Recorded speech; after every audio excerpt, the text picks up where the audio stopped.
A very warm welcome to everyone. Thank you for joining us at our 68th presentation. The Nourishment Project is about joyous curiosity and being part of something much larger than ourselves. Here are some of the references that inform this presentation. I know the references look surprisingly small, but I assure you, it took me a while to read these two books, at least the second book, Mandukya Upanishad I knew from before.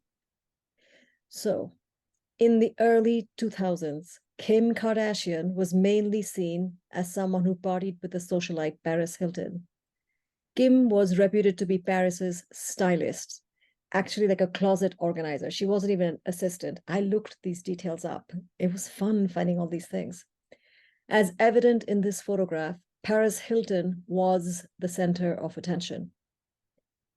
Fast forward a few years to Paris, France. And the clamor is now for Kim Kardashian, who is being shown here mobbed by paparazzi and fans. Although her initial claim to fame was for just being famous, and really for having the ability to draw attention, it's also worthwhile to note that in history, there have been personalities like that. So in England, there was a Beau Brummel who was famous for being nothing more than what we would call a trendsetter, an influencer. He liked to dress really well and set the style. So history repeats.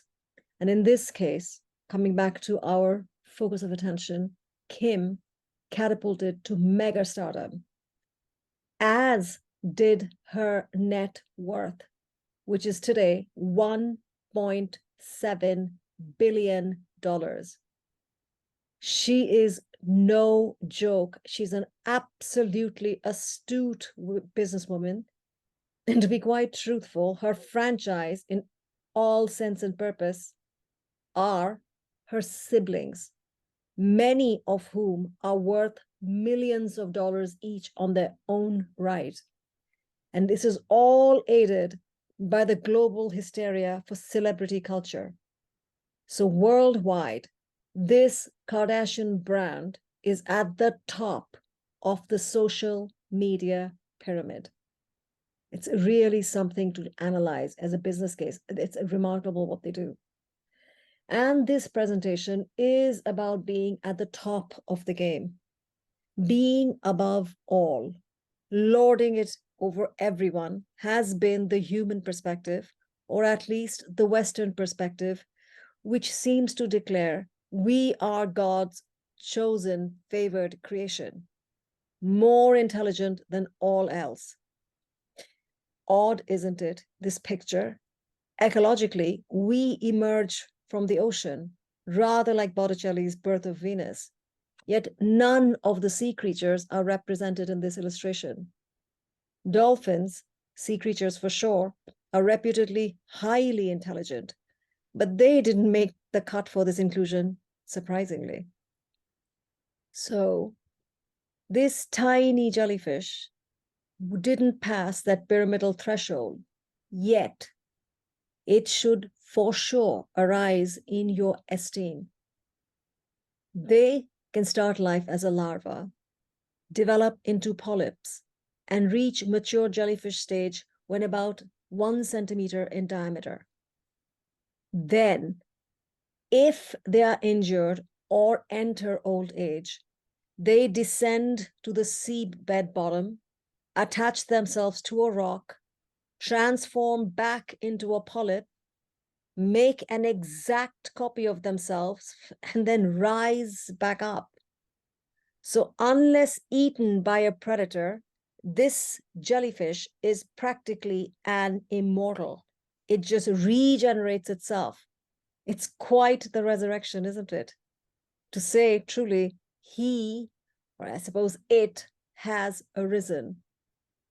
So if you keep this in mind, today is going to be a fun one. And in nature, smoke rises, defying gravity. Heat rises.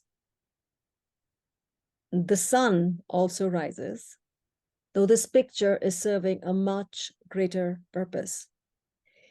It is the frame through which we will view the idea of ascension. The pathways of this concept will be the trinity of people, ascension associated with people, things like social mobility, property. I love this stage decoration for Akhenaten. For those who like it, the background is set to look like a papyrus, how you would see the drawings of a papyrus. It's brilliantly done, but it is showing in this case the sense of property, ownership, how that conveys wealth and ascension in social order. And finally, so with people, property, and the final lens through which we are going to view ascension is philosophy. And holding up this entire structure is the context of power. Personal power, material power, and spiritual power is going to elevate today's discussion about ascension. So we're going to begin with property. So this is about power over dominion. Historically, across the globe, the more you have, the more you're elevated in the eyes of another. Typically have in terms of wealth and health, and wealth nowadays is much more than paper coins and money, because digital currency is not paper coins. So owning land, things like that. So land owning gentry ascends the social registry. So they're all connected, this idea of ascension. The hotel brand St. Regis is even more blunt. As implied in this advertisement, their property rockets you into the realms of transcendence. I found it very interesting, along with the color red. Aren't the visual parallels of that St. Regis ad to this Akhenaten opera poster remarkable? Now, I personally was riveted by something else, the grammar. To me, reading this, a transcendent experience doesn't sound as jarring as experience transcendent. So grammatically, a noun followed actually, in this case, by an adjective. Usually I see it the other way around. And so when I saw this, it had me linguistically lightheaded, and it actually pissed me off. I mean, are you supposed to view the verb experience, or what is that? Nuances like that get a rise out of me. And so then what I do is I get curious and I started researching. I found out Saint Regis was the patron saint of lace making. And I kid you not, bastards, what on earth has this got to do with a hotel brand? Very odd juxtaposition, because it was the patron saint of illegitimate children. Okay, so what they're telling is, ride the elevator to your penthouse heaven here in Chicago, because this isn't Chicago. So to be surrounded by the diaphanous, lacy crystal cloud patterns, that is what this ad is suggesting, divine. The doorbells from these towers are going to peal, and it's going to raise anyone who lives there right up to the heavens. Now that's rather lofty, considering this is in Chicago. So we need to go back a bit. Where is the ascendancy here in the larger sense? Let's start with what Chicago was in the early 1800s, a tiny frontier outpost in this 19th century. And this is what is now is being shown to be the heaven's pearly gate, according to St. Regis, because it would be right about here, where you see this now. Isn't this something? This is home to so many of us. So the Chicago River flowed directly into the lake after soldiers had dug a channel across the sandbar in the late 1820s. Let's go a bit further more to find some familiarity. This is what they had dug. Look at what it has become. I love seeing history, time just flip away between one picture and the previous. So as time moves on from this one, more settlements, and from a frontier outpost, Chicago starts rising in stature as the years pass. And so as I'm researching, I'm realizing Dearborn Street is named after Fort Dearborn. And just as Kinsey is named after John Kinsey, one of the earliest settlers in this region. So most of these street names are paying homage to our architectural history and heritage. I thought that was really cool. I'm going to point now. You see these trade routes, these boats channeling up the river.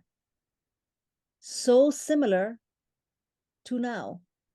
I love seeing these. It just opened my mind up even more. And look, Stairway to Heaven, St. Regis, right there. Experience transcendence, I bet. So anyway, in the late 1800s, calamity befell the city. There was the fire, but like the proverbial phoenix, the city arose. This should seem more familiar to you. And here's the original water tower. It shouldn't say tower anymore because if anything, it is absolutely dwarfed. Can you see it? Look at it. Right there. This tiny little thing. Look at what Chicago has become. Look at the Ascension on a many, many multiple layers. Not just the height of the buildings, but the ability and the power of the city. Property ascension across the times. But the little frontier outpost, just like the original jellyfish, has become an urban topper because we were just nominated again and voted one of the best big cities in the US. And this is by Condé Nast, the Traveler magazine. It outranked so many other cities. And so this concept of an entire area rising in stature, what's true in our backyard and during our times, was historically true as well, because a river runs through Cambodia as well. And it was the waterways that allowed stones to be carried from quarries far, far away, because as you can see, it's forest all nearby, no quarries nearby. So it was the rivers that allowed these stones to come, which had to be brought in so that they could depict that kingdom, an ascension of power via architecture. The architecture are symbols of power. And when you build these across history, these are thousands of years old, at least 1,000 years old. It's been around for quite a while. It withstood wars and calamities, built to show power. So this is the 12th century equivalence of experiencing transcendence. That's the one I'm going to use. It's a temple in the truest sense. Angkor Wat is a Hindu architectural marvel. And it unfolds, if you look at the structure itself, like the leaves of a lotus, because the lotus is a very sacred form, because it's showing in the swamps, in life, in all the trouble, try to stay true to your dharma, which is your spiritual obligation. It bears telling that all this splendor, architectural splendor, happened while, to put in context, London was an unsanitized backwater. Because Western history's time of dark ages, that view is completely Eurocentric. It wasn't dark in the East whatsoever. Those same times were resplendent in this area. So as the Mongols spread havoc in Eastern Europe, the voluptuous Sybaritic East unfurled in beauty. Because in the 12th century, that's when the Mongol power is dwindling down in the European areas, dwindling down by Hungary. All of that is going on there. Rich in beauty and power on the East. So power ascends and descends, dances to its own cadences. Applies here as well. Politics changes. The Hindu temple, Angkor Wat, later becomes a Buddhist one because the king converts in a political move. And again, history has been repeating. Now imagine if Berke Khan, who was one of the Mongol rulers, a grandson of Genghis Khan, and Mongol rulers were by nature animists, but this Berke Khan converted to Islam. Suppose he hadn't converted, the entire outlay of Middle East would be different now. Islam would not have spread as it did. Small things, single people can make massive changes down the line without realizing it. I love finding these things and putting them together and sharing with you. And conversions happen all the time, even architecturally, because Hagia Sophia, which is in Constantinople, was, before it became Islamic, it used to be a Byzantine church. Sometimes also it was called a library. So Cambodian rulers erected architectural marvels, not just Angkor Wat. In Bayan, you have these marvelous structures. So this once tiny kingdom blossomed through conquests. Now, ascending power, again, is depicted through architecture. And the face of divinity, once he's right there, when you walk into the temple, he's looking down or showering blessings on the beholder. Their version of Saint Regis, the one analogy for this, is the Buddha himself. Although more technically, it is their ruler, the King Jayavarman, who very cleverly had Buddha statues depicting his visage. God King on every sense. So you can imagine, I love these macro views, his personal power rising right up to that of heaven. God Kings, just like Akhenaten.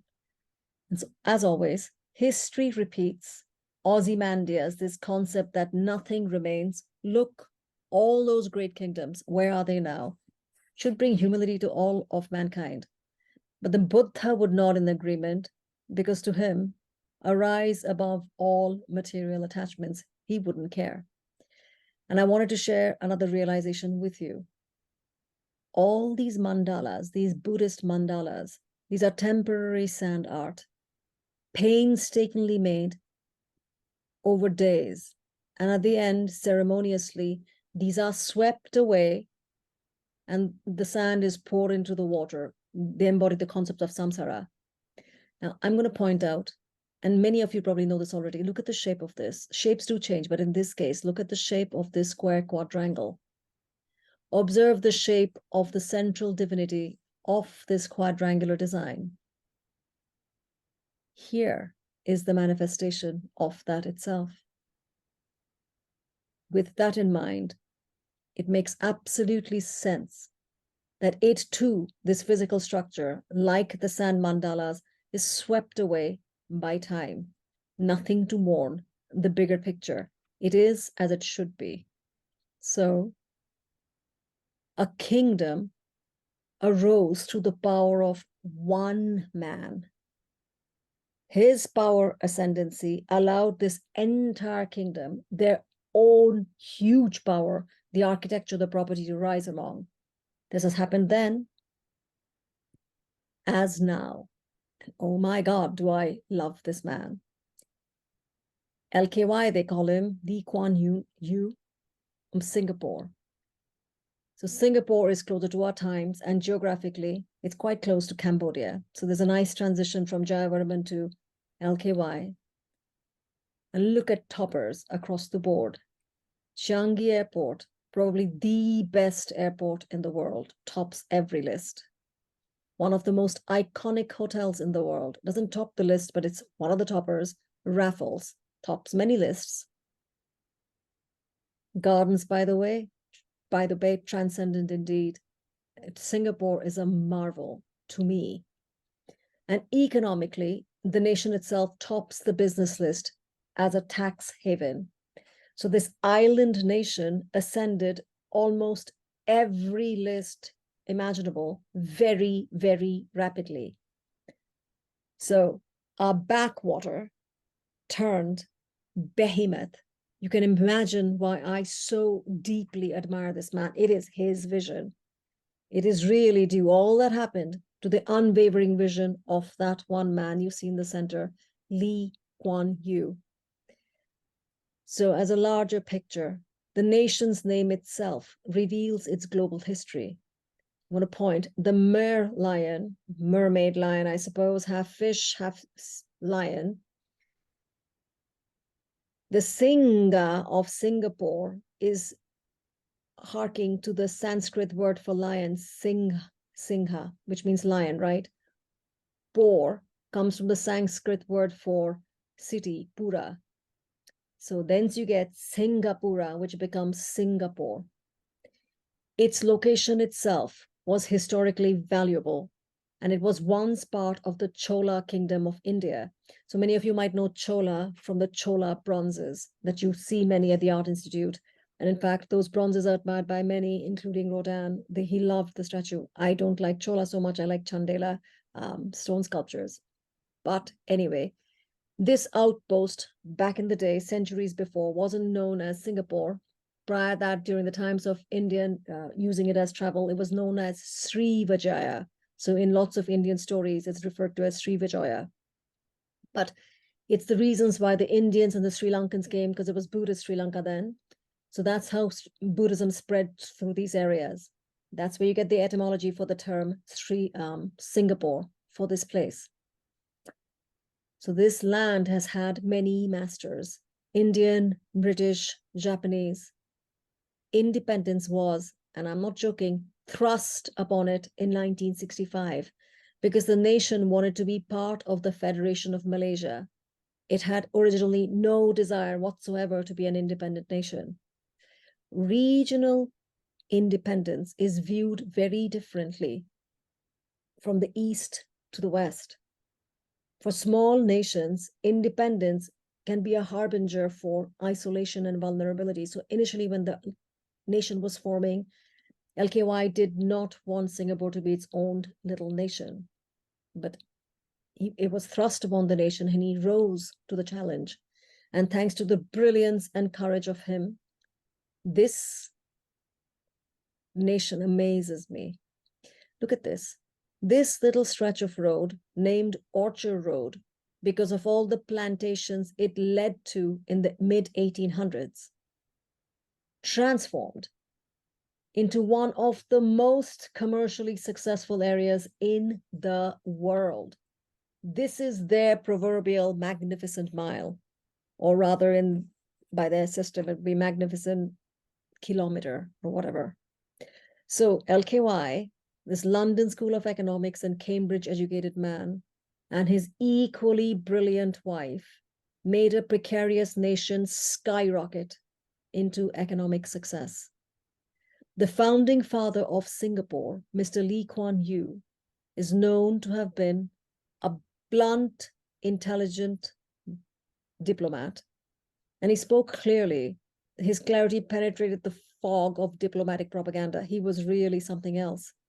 He didn't care to be liked, and he had many detractors for his iron fist rule.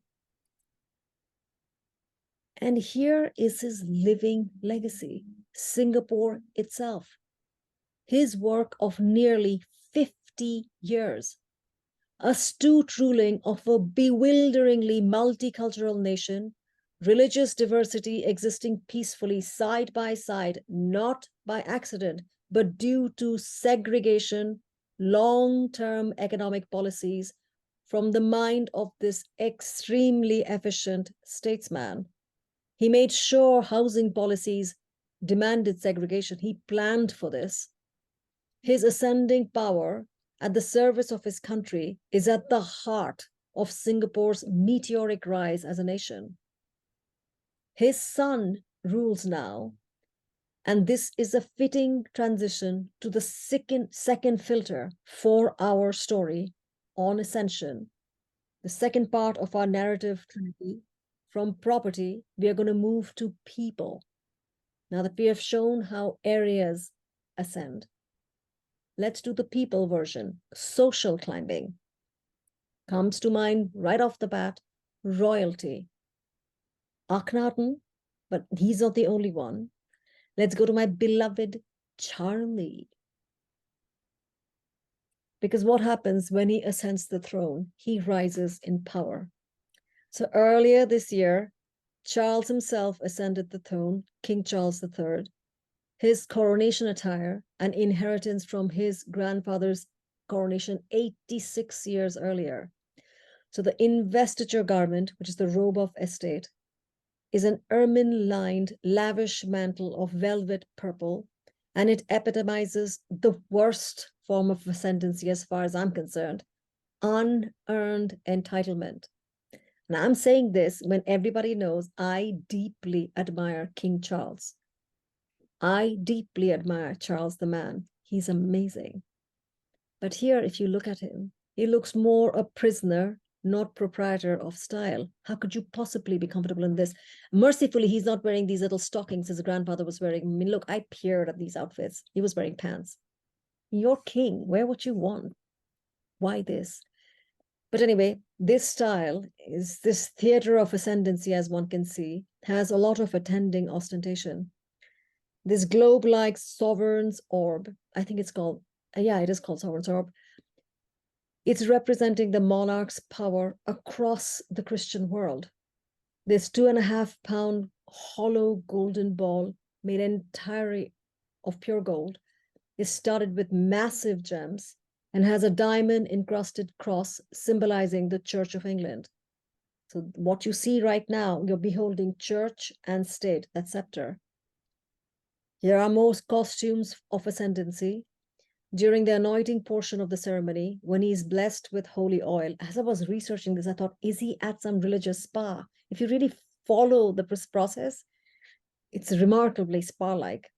He wears the Columbium Sindonis, which is a plain monk-like white garment. I'm going to point, you can see them, they're all wearing them. That symbolizes humility. All right. And above this humility, this is the super tunica, a golden coat that reflects what you see there, the priest's robes, reinforcing again the monarch's divine right to rule. And the most potent symbol of in Western world of ascendancy, it is, at least in Europe now, the 5 pound St. Edward's crown, actually it has a cross too, which is surrounded by rubies, sapphires, and other jewels atop, an ermine band to protect the monarch's head from its mighty, heavy weight. It's a literal, uneasy lies the head that wears a crown. I mean, I was just laughing when I was doing this research. But look, the purple, the color of nobility, is also the color of spirituality, because Mother Mary wasn't always garbed in blue. She was garbed in the richest color possible then, which was purple, which later became blue because lapis lazuli was expensive. That's how these colors are assigned. So it's purple because purple is phenomenally expensive to make in the olden days. So along with spirituality and nobility, purple is the color for royalty. That's why these are purple, all showing symbols and powers of ascendancy. But as far as I'm concerned, when it comes to Charles, why gild the lily? To the manor born he, look at him, at ease, happy in an alley of purple alliums. This lifelong devoted gardener, who is, as far as I'm concerned, the apogee of sustainable practices, and sustainability here is the sustainability of culture, of global heritage, and definitely ecology. He tops my list for leadership. But he is not the focus for this section of ascendancy, as far as I'm concerned, in context of people. I just want to show you, the pomp and circumstance that's often associated with ascendancy. The real story I want to share here, for that, we go to another upholder of Christian beliefs, but this time during 6th century CE. CE is current era. And do look, churches rise high, don't they?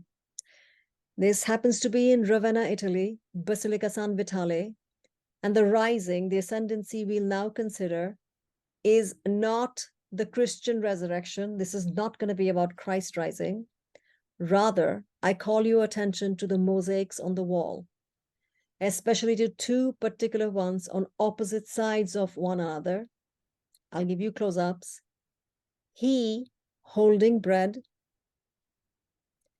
she holding wine, the blood and body of Christ, the mosaics of Emperor Justinian and his Empress Theodora as a composite represent Eucharist.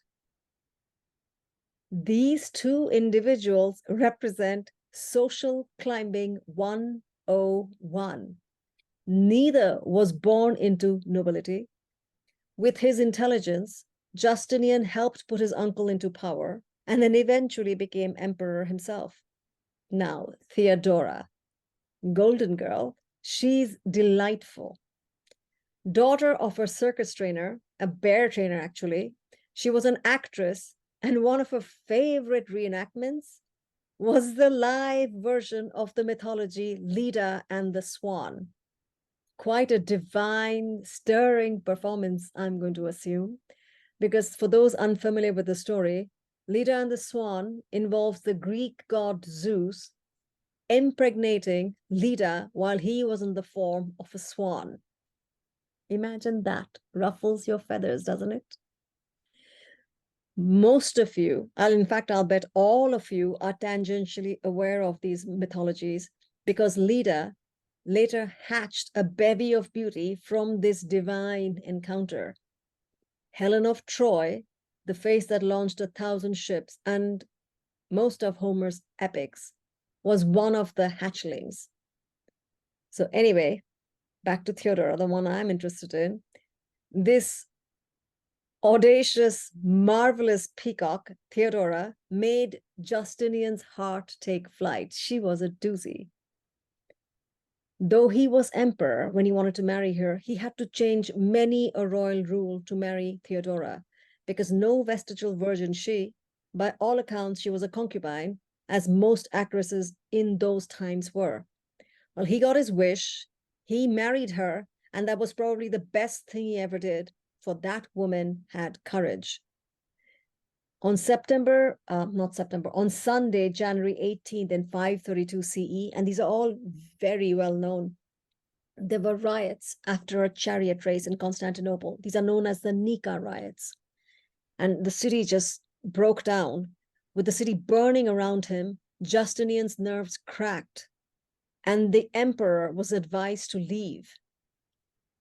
Empress Theodora announced in no uncertain terms that she would rather die as an empress than live as a commoner. And that sentiment stiffened Justinian's spine, who would rather risk dying with Theodora than living without her alone. And so he took a risk, squashed the revolution that was going on, and he went on to rule for 33 more years. Theodora had saved her husband from the ignominy of abdication, because there are many, many emperors and rulers who've left and you've never heard of them. Justinian stayed around to restore Constantinople and went on to make many architectural gems, including the one you see, the Hagia Sophia. So here you go, ascendancy in architecture again, personally done. That building was built over 6 years, and its glory has lasted centuries. Look what happens because she had the gall to say, I'm not leaving, do what you want. Without Theodora's ascendancy to the status of empress, to be his wife, Justinian would have been just another ruler who'd abdicated. Our history would be very different. For it was under Justinian's rules that they codified what we now know as Western laws. They put that together. So social climbing led to social reform. These are very, very important pivotal moments in history. And so from Constantinople, we leap to another social climber, this time in China. Not the Buddha, though the natural-born prince did ascend. It is the statue that is of interest, and this statue is housed in the Longmen grottos. These are cave structures that exist on both sides of the Li River. These Buddhist cave complexes are inspired by the ones that are found in India. And both in India and here, they are full of Buddhist iconographies. So many of the missing pieces may be found in Western museums or private collection. And the first of this grotto complex was completed in the 4th century CE, CE meaning current era. So my interest is with this seated Buddha. Why? Because it was commissioned by Empress Wu in 673 CE. Soon after, she was accused of murdering her nephew, which she considered collateral damage while on her climb to greatness. Now, I don't doubt she commissioned that Buddha. I just doubt she felt guilt for this was not her first commissioned killing by a long shot. Henry VIII was a choir boy when seen in the light of what true ambition looks like. She is a doozy. Since there weren't too many portraits of Empress Wu available, I'm going to tell the story quickly through photographs of a ballet of a beautifully shot film from China, Raise the Red Lantern. So historically, The story of Empress Wu happens during China's Tang period. And Wu Zetian was originally just one of the concubines of Emperor Taizong. Now, concubines who didn't give birth to a child by the emperor, upon the death of the emperor, were sent to a nunnery. That didn't suit Wu Zetian at all because she didn't have any babies with him. But she had foresight. While the emperor was alive and she was his concubine, she got the eye of his 9th son, Gaozong. And he, like Justinian, was completely taken by this supremely intelligent courtesan. And so once you figure the story as it moves forward, you'll realize Wu Zetian would give Theodora a run for her money in terms of political cunning and strategy. She went on to marry this 9th son, Gaozong, when he became emperor, and became his emperor consort. This educated concubine leapt, scaled social walls, killing numerous in the process. Her rise to power was swift. When Emperor Gaozong had a stroke, she became administrator of his court, which is a position in Chinese culture equivalent to the emperor himself. Upon Emperor Gaozong's death, she held power completely, solely, violently, and forcefully. Under her rule, there were major territorial expansions for the Chinese Empire. She's an entirely different beast. So when she was a concubine for the first emperor, not the first emperor, the one that she married, Emperor Gaozong, her infant daughter had died. And she used that to implicate his wife, Empress Wang. She had strategically, this is now Wu Zetian, placed her family members in political positions so that the emperor would have administrative support to remove his first wife so that Wu could become his empress. She killed strategically, and this cunning little vixen she just takes my breath away with her courage and determination. She's entirely different beast. And what I marvel and almost lament is that real global history has such amazing women, far more captivating than some of the insipid rulers, the male ones we are forced to study in school. So anyway, Wu Zetian was more than just a killer queen. She spared no one, even the gods. When a stone with a Taoist message was found that had stated that a sage mother would rule China, Empress Wu took on the name Sage Mother Divine Sovereign. Naming herself after the prophecy would make it self-fulfilling. Thereby, she would gain the respect of her people, and she did. She used Buddhism to her advantage as well, and she had the official Buddhist clergy name her the Bodhisattva Maitreya, Buddha of the future. I mean, she was way beyond PR strategist. Rivals, religions, they all fed her insatiable power for ascendancy, and good for her. Why shouldn't she? I'm simply crushing on that wildcat. She's amazing. But this Buddhism is now going to bring us, because I do have to look at the time, the final section for our story of ascendancy, which is philosophy. Truth be told, one might refer to this section as religion. However, my religious beliefs are a set of philosophical principles that concern ascension of consciousness. It is not a religion. It truly is a set of philosophy. And these philosophical treatises encompass what modern science will call metacognition and many, many other terms. But I assure you, the Vedas, which are the holy scriptures from India, and they comprise a subcategory called the Upanishads, and these are all metered poetic verses. These, what shall I say, ancient philosophies transcend empirical analysis. Because it's known, science fails quite often. Though science cannot prove it, love exists. Science can only capture love on a very base level. The heart thuds faster, the breath quickens. Those empirical measures, the heart thudding faster and my breath quickening, will also happen after a vicious fight as well.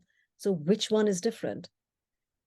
I mean, to put it bluntly, one doesn't capture the beauty of a flower by plucking its petals, and nor is that recommended. That would be a very silly method. So as far as philosophy is concerned, these texts deal with the amorphous eternal.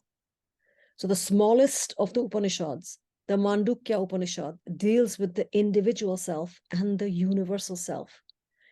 And just because it's the smallest, don't be fooled. Just like a pepper, sometimes the smallest one has the biggest kick. So the ascension alluded to here in the form is of realization. Such an ascension happens in absolute stillness. So let's perhaps experience transcendence. St. Regis isn't involved here whatsoever. Thinner Shoma will suffice. It is simply storytelling. All these philosophies are storytelling. So one way to tell a story, in simple terms, like the Jataka tales that they have in Buddhism, they tie it up to animals because these stories are relatable, they tie it up to people. So imagine a lioness gave birth to her cub and died. So the orphan saw sheep nearby and mistook them for his family. And so this lion cub grew thinking it was a sheep, grew up becoming a vegetarian. He bleated like a sheep. He became meek and he frolicked in the grass because that's all he knew. He mimicked what he saw. A year or two later, a male lion spotted this anomaly and got very curious. He watched in bewilderment at this oddity. And then this older lion crept up behind the young lion and bounced on it and flipped the lion over, except the lion thinks that little young lion thinks it's a sheep. The other sheep fled in fear, and the sheep lion started bleeding, pleading, oh my God, please don't kill me. Please don't hurt me. Please, I don't want to die. It's mewing like a kitten. So imagine this full-grown male lion. In fact, any lion or lionesses ever cowering in fear, it is against their nature. And so the older male lion was baffled, and he looked at the sheepish lion, took him to the riverbed, said, look in the water, see your own reflection, look at your reflection, recognize yourself. You are no sheep. Stop bleating, bah, start roaring. But the young lion was petrified. You just don't become something because someone told you. And he was in shock, disbelief, and he kept pleading, no, no, no, I'm a sheep. And he moaned, terrified, please don't hurt me. God, don't eat me. And out of sheer fear to not antagonize that older lion, he tried to roar, and some sheepish mews came out of him. And he was surprised by it himself. Oh, wait a minute, he thought, what is this? What is going on? And so with courageous curiosity, he made a full-hearted attempt to roar, and out came his primal voice, a growl that blossomed into the roar of release. Here's the question. What did the sheep lion have to do to become a lion? What did he do to ascend from prey, imagine he is a sheep, to becoming a top predator, realizing he was a lion? Nothing, not a thing. He didn't have to pray. He didn't have to perform penance. He simply had to not give in to outside illusions, to be still and recognize one's innate divinity, that this is divine spirit residing in human form. Each of us, we cloak ourselves in ignorance, and sometimes that ignorance looks like purple velvet ermine-lined cloaks, but that is not true form. And so these scriptures fall under two categories, Shruti and Smriti. So on the left, Shruti refers to feelings, realizations of cosmic eternal principles. And on the right, Smriti refers to things that are heard, that are memorized, And these are customized and localized eternal processes, so it affects our daily life. And strange as it might seem, it is not unfamiliar to you because you have been participating in it for quite a while now. Put it in context. Marrying philosophy with the arts and science, transforming information into insight. That is what we have been doing for the past 68 presentations. Ascension happens in any moment. It happens anywhere. No temple needed, no statue requires. Because in fact, this statue of the Buddha, in fact, any statue of the Buddha negates his actual essence. He simply does not exist. That is why one of the very few acceptable representations of the Buddha is this of his foot. But look, it's not a footprint. It is a relief of his foot. Because what the relief is saying, he has risen. He is not in this earth. And like the jellyfish that opened this presentation, his beliefs regenerate in different forms throughout the ages. It just keeps coming back in different forms. He does not exist in a statue. And that is the way to see in the larger picture. There is the mental ascension. This mandala's beauty, the ones that you saw before, its beauty is revealed when you realize nature is a mandala. The Buddha, he was born in a forest grove. He preached in forests. He died in a forest between two sal trees. This is the real mandala, the ever-changing, beautiful cycles of nature. Resplendent impermanence. It's the heart of Buddhism. Because it will not last, life is so beautifully sweet. So do I have to trek mountains to find meaning, to find mental ascension? Does one need to go on treks to find enlightenment, to discover the regal divine within all of us? Is physical altitude the secret to spiritual ascension? I mean, honestly, literally, does rising above Leh in northern India lead me to a higher transcendence? Will it lead me to any higher transcendence than the one awaiting me at the lower altitude penthouse? The ascendancy happens here. Because do I really have to ascend a mountain, conquer it, to transcend my own limiting ignorance? I mean, these is what my philosophies are about. And the answer is, without hesitancy, no.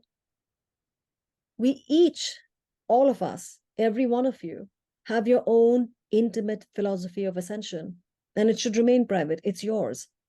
Those of you who know me, you know I don't hide myself at any cost. I have many nieces and nephews, and they lovingly call my beliefs, I'm not joking, shomazophy. That's what they call it. Oh, they take me with huge sacks of sand. They're good fun. I love them. So I will share with you my path to ascension. Come with me. Here we go.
As always, I wish you the effervescent of joy.